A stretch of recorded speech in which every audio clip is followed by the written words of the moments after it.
Private dinner President Trump held for top investors in his meme coin. Raskin demanding information on who attended that dinner amid concerns of foreign interference.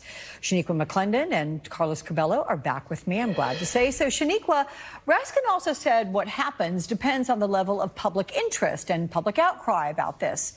Is this something the public is latching onto, or are there bigger fish to fry?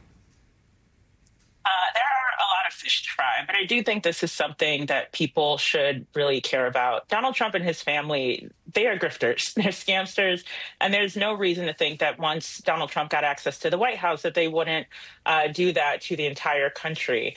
But specifically with this crypto dinner and the crypto industry in general, this is not good. I mean, recently, J.D. Vance was speaking to the crypto industry. He told them they should get more involved in politics, which to me sounded like, buy our Congress and we won't regulate you. They spent $40 million making sure Sherrod Brown didn't get reelected. So if people are not paying attention, they definitely should be, because these people have a lot of money and we've been able to already see them demonstrate the influence they're able to have in our politics. And if more of our Congress is bought and paid for by these people, they'll continue to do what they do. And we've seen a lot of people be harmed by some of their lack of understanding of how to use crypto, but just some of the predatory behavior in the industry.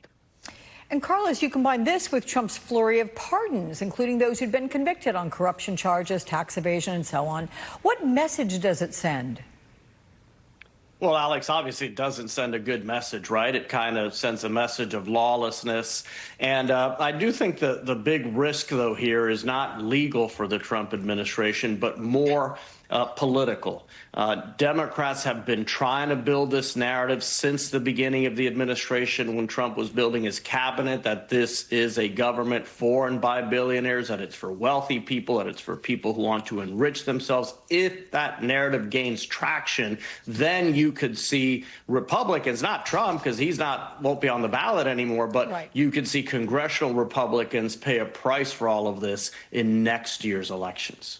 Yeah, but let's look even beyond that. Do you think they get through next year's elections, and then you have the last 2 years, Carlos, of Donald Trump's terms, and he's, lame duck. Do you think some Republicans then begin to stand up to him? Oh, look, I think you'll hear some Republicans raise objections, concerns ahead of the 26 midterms, especially if they are in closely contested races. We know that in 2018, the first Trump midterm, Republicans lost the House. Democrats won 41 seats. So there's a lot of Republicans in the House who are looking back at that and figuring out how they can avoid that kind of scenario. And then as Trump moves and becomes more and more of a lame duck, sure, you'll see more and more Republicans creating some distance and trying to distinguish themselves. But we'll have to wait a little bit of time for that. Right now, Republicans are solidly behind this president. Oh, yeah.